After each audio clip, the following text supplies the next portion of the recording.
नमस्कार मैत्रिणींनो, आज आपण बनवूया आपली रोजची तव्यावरची फुगलेली भाकरी।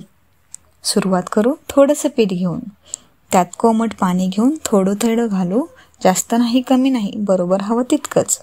मस्त मळलेलं पीठ म्हणजे भाकरी आपोआप छान फुगते।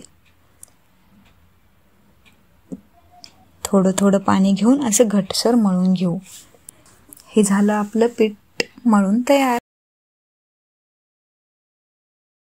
चला तर थोडं पीठ घेऊ, त्यावर हा गोळा ठेवून गोल गोल अशी भाकरी बनवून घेऊया।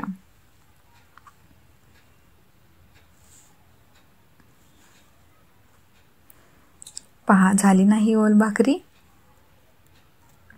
आता गरमागरम तव्यावर ही भाकरी टाकायची।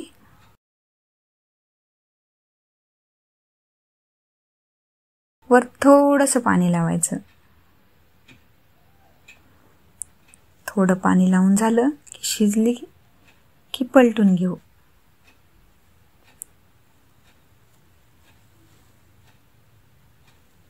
एकदा ती पलटली की तिला हळूहळू भाजू, पण लक्षात ठेवा ही भाकरी कधीच डायरेक्ट गॅसवर भाजायची नाही हा, कारण गॅसची निळी ज्योत म्हणजे कार्बन मोनॉक्साईड सारखे हानिकारक वायू, ते थेट भाकरीवर बसले की आपण खातो आणि हे आरोग्यासाठी चांगलं नसतं। लोकांना वाटतं फुगलेली भाकरी फक्त गॅसवरच होते, पण तसं नाही, कारण माझी आई म्हणायची नाकावर राग असेल तर भाकरी आपोआप फुगतेच।